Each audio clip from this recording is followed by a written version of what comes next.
Hi, I'm Carl the Cobra Froch, current WBC super middleweight champion of the world. Just in case you're wondering what that was, that's what you get when you win the world title. You're watching talkSPORT magazine.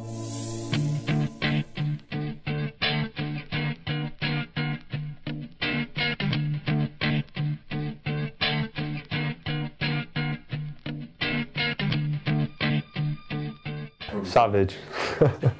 I'd love to get him in the ring and bash him up. He's just a messer. He's annoying. He's not bad, is he? He's not a bad player, but what an annoying character he is. Bloody hell, he's half male. I think they've got him in there just to mess the game up. When they use him, they think, right, put him up front. He'll totally fuck the game up. Sorry about that language. He'll mess the game up. But you know, yeah, Robbie Savage. If you're there, let's get it on. I won the Commonwealth title and I spent every penny I had on a Golf R32. I don't know if you know that car, but the Mach 5 or Mach 6 Golf R32. I got pulled up at silly mile an hour on the motorway actually, and I was lucky to keep my licence. So I've calmed down and slowed down quite a lot. Saying that, I've got a Honda CBR 600RR parked in the garage, and I've quite often got that on one wheel at 130 mile an hour. Me and my promoter Mick Hennessy and my trainer Rob McCracken was all thinking, you need an alias, you need a ring name, you know, Carl Froch, aka whatever, and he'd come up with a Cobra, and Carl the Cobra's got a nice ring to it. It's got nothing to do with being an amphibious reptile who sits back and waits for the venomous uppercut to strike, which is obviously what the PR people want to hear. I'll take a bit from watching him get beat, but I won't take too much from it. Most of my training is geared towards getting me in super fit shape and strong, and you know, working on what I do best. He's got nothing to lose, everything to gain, and that's what makes him so dangerous. And on top of that, it's in Denmark, in his backyard, which isn't ideal. I'm not gonna say it's a problem, but I'd much prefer it to be in Nottingham. Homely comforts from my house to the arena, 10 minutes away. You know, I've got to fly out to Herning, it's cold, snow everywhere.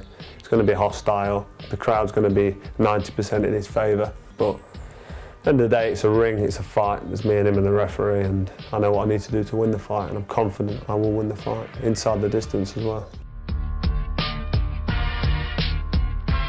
It's a matter of timing. If I'd have fought the Welsh kid who didn't have a big enough set on him to accept the challenge, I was mandatory for his belt. Let's not forget he vacated rather than defend that title against me. Had I fought Calzaghe, that would have been my defining fight, my crossover fight, if you like. I suppose Calzaghe, when he fought Lacey, was his crossover fight. He was world champion for 10 years before he got any real recognition. I've been a world champ 2 years, and I'm not doing too badly. It was a good laugh, it was for a great cause, and you know, it couldn't have been any worse than Mr. Rigor Mortis on Strictly Embarrassing. Ed Calzaghe, he let the side down on that. It was terrible, man. I'd win that hands down, man.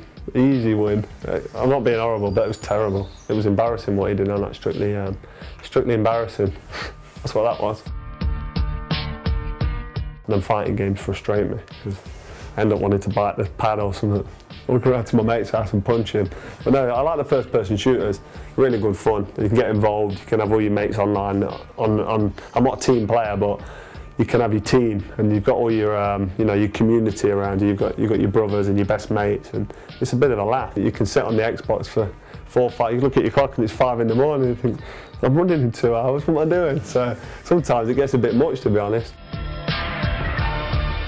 It'd have to be Johnny Cash, but you know, my vocals, by my own admission, are shot to bits. I keep a close watch on this heart of mine. I keep my eyes wide open all the time. I keep the ends out for the tie that binds. That was terrible, wasn't it? Because you're mine. I walk the line. That's the one. You know, they're the kind of tunes you can sing along and have a little play to, but I won't be giving up my boxing career.